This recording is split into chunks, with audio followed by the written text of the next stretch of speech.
After I had pulled this guy's eye out, and they had broke my head open, and I had broke some van door off, and pulled some guys out that were trying to escape.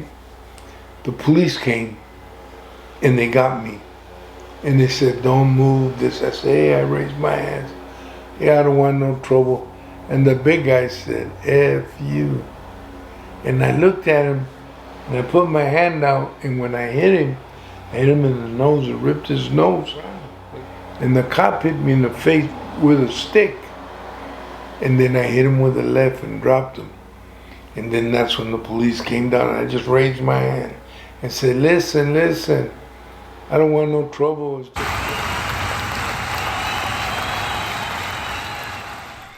Imagine a stadium filled with 100,000 exuberant fans suddenly gone silent. That's what happened last year as over 100,000 mostly young voices were stilled, sacrificed to drugs like meth, cocaine, and heroin, while a stronger substance called fentanyl was on the rise. Alcohol didn't sleep either, but kept coming so hard that it earned its own category, claiming some 140,000 lives. Some of those left to tell the tale were hunted by street gangs. You're a tough guy, right?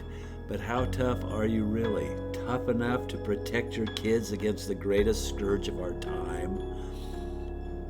We've got to say no, but we also need to say yes. There are over 100,000 of our kids on deck, kids who could be destroyed by a vicious, decades-long epidemic. They deserve guardians who will stand up for them so they can live.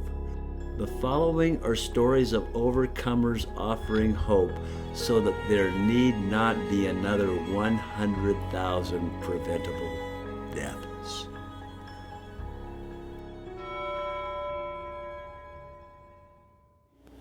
Oh, they just flipped me and my wife off. Yeah, what do you feel? I don't feel anything. I laugh. Because I know he don't know it's me. And if he knows it's me and he hates me, he's not man enough to pull me over. When was the last time you got in a fight? I can't remember. That's how good God is. I can't remember the last time. You know, and I really don't want to remember. Have you run into anybody on the street that said, hey, you jacked up my friend? Oh yeah, there's, you know, they start with, oh, do you remember when you did this? And you know where they're going. So you say, yeah, I remember when I was that person, I did a lot of those. But I'm not that person anymore.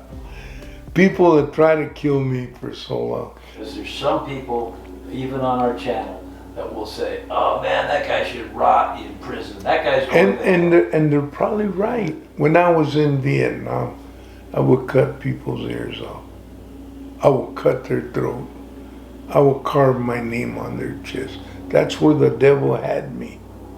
That's not the man I am today. Thank you, Jesus, for delivering me from what I was. You know, I should be in prison the rest of my life. Some of my grandkids, my great-grand, I ruined them. I ruined them. I want to be like you, Grandpa. Go to church. No, not that one. The other one. I want to be like you, Grandpa. And inside of me it hurts so much because I pray that they never come close to what I was. You got 6 chambers. You got 1 bullet. So what's the odds? You do the math.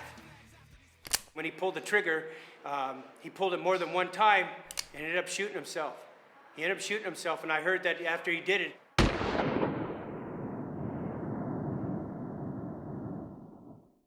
He got into it pretty heavily, really heavily, I mean, more than me, and he would show up in my place left and right and go, come on, hit me, hit me, hit me. You gotta hit me up, you gotta hit me up. That's all I could think about. I remember banging on his trailer all the time, bugging him at 2, 3 o'clock in the morning, all the time. I disappeared from the face of the earth. He went troppo, went over the line. Talk about rising to the top and then disappearing like that, that was me. Lost everything, lost respect. Nobody wanted to hire me anymore. I had no more sponsorship. My career, everything was over. We're gonna kill him. I've lost so many of my friends. I'm telling you right now, one of them, she died in my arms. She was 7 months pregnant. She was shot through the neck. And as her eyes were closing, I was shaking her, telling her, please don't die. I love you, please. Stay, please. And when the guy came back to get the gun to kill me and my friend, to get rid of the witnesses, man, you just don't know. And when you lose your friends, and you gotta live with it for the rest of your life. And I took 250 pills, and I remember swallowing maybe 25 at a time, and they would just pop out of my mouth, and I was swigging it down with a beer and just taking all of it down on me. And then all of a sudden, I'm sitting there, and I'm crying, and I'm talking to my mom, telling her what I did, and I think I collapsed at that time, and the next thing you know, I remember having my stomach pumped. The second time that I OD'd was accidental. It landed me back in the hospital. 30 minutes after I was released, I went back to shooting dope. I put my mom and dad through hell. I put them through hell. You never knowing when the phone was gonna ring that, hey, Mrs. Martinez or Mr. Martinez, would you come down to the county morgue?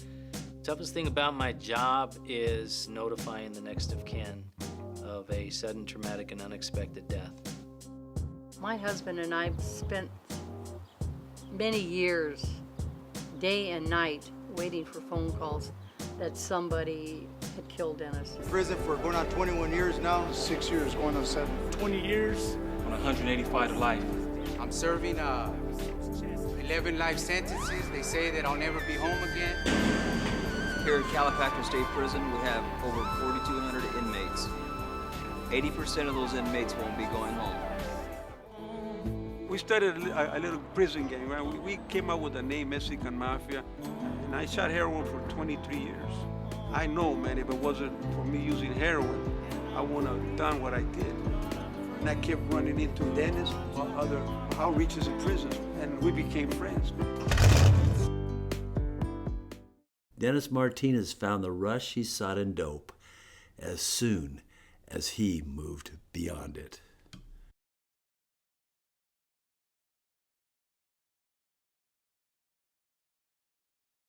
Sitting here making my first phone call from prison to Jennifer, going, look, I'm looking at 10 years. I don't know what's gonna happen. Of course, I was bawling my eyes out, but she was like, you know, I love you. We're gonna try to get through this, but we just have to trust in God. And right there, I was like, God, you know, what's God gonna do for me? I was like, I need a lawyer, babe. From 95 to 99, addicted to crystal meth, smoking it, even tried shooting it at one time. Ultimately just was addicted, completely dependent upon it. I've had to, you know, help revive people. I've had to keep people alive while partying right there next to them. Talk about insane, you know what I mean? Think about that. You're sitting there and somebody's like almost dying and you're yet keeping them alive, but yet still partying, same drug that nearly killed that person. And you're doing it, pushing the limits of life. And so many of my friends have just pushed it to the limit and fell off and died. And yet I still continued to use drugs. Ignorantly. Living ignorantly, thinking I'm invincible, I'm untouchable. I know how to do this. I'm smart. Everyone thinks they're smarter than someone else that doesn't make it. I've never opened the Bible before in my whole entire life.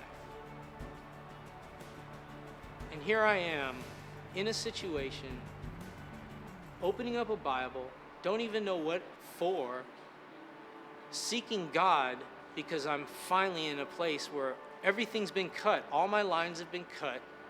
And I open it up to Kings, I start reading, and it was like God was speaking to me saying, this is who I am.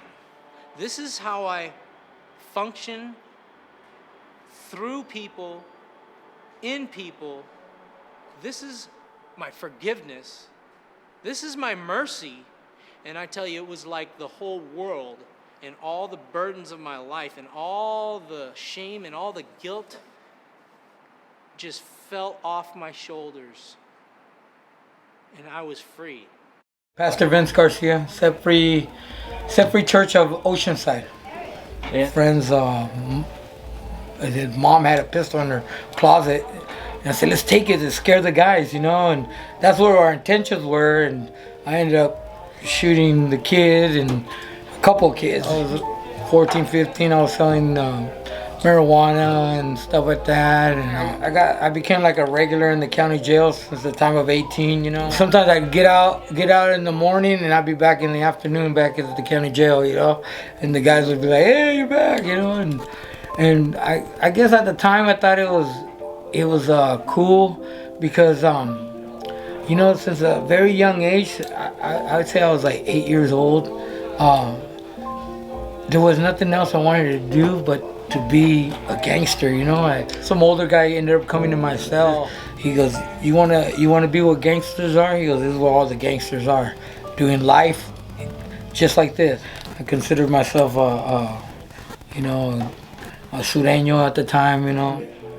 1995, I was really bad on methamphetamine and anything I could get my hands on, cocaine, and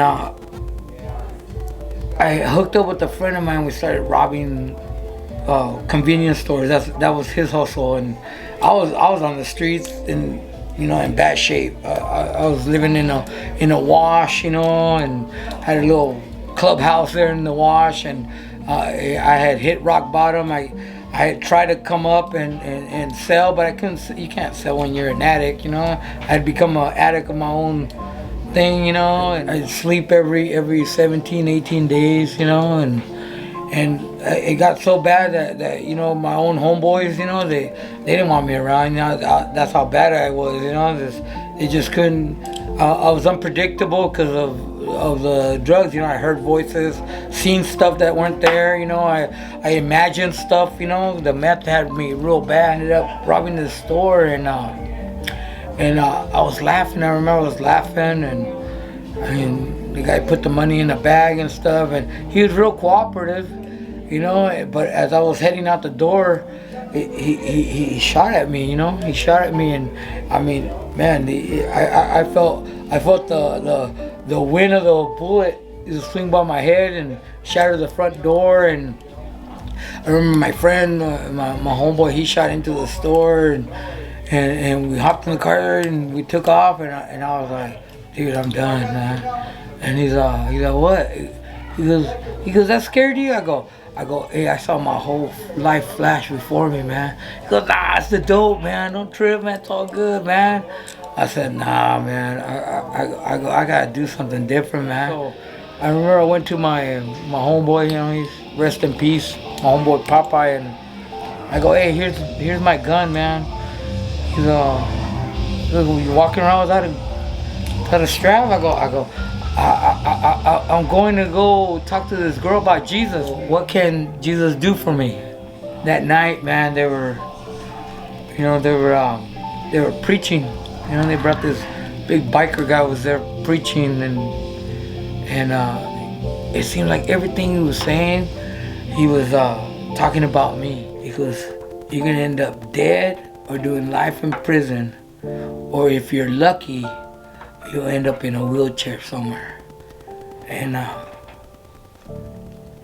you know, it reflected on my life, you know. It says, man, you know, I put nothing but pain and hurt in my parents, you know. My parents tried hard to raise me right.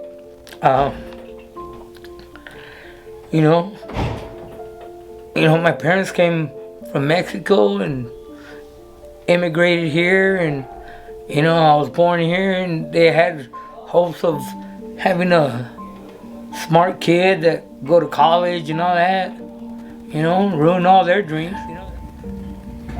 know, I said, man, I don't know what this Jesus is gonna do for me, you know, and I had done so much hurt, you know, hurt innocent people, people that didn't gangbang, people that didn't do drugs, people that, you know, there was no reason for me to hurt them, you know. I stood up, you know, and I said, that's me, man. I go, I'm the one you're talking about, man. I go, never been afraid of nothing, but for some reason, I'm sitting here not wanting to stand up when you call me out. I go, you've been talking about me all night. I told him. He goes, I wasn't talking about you. He goes, God has been waiting for you to show up, man. And he led me to the Lord that night. And, you know, and it was so crazy because my plan was just to go there and hide out. Yeah. When was the last time you used? Huh? 1995. So right, you never went back. I never went back. You know what I'm saying? I never went back. I went back to prison. But he's knocking right now, asking you to come on. And that's it. I believe that. I heard him. And I said yes.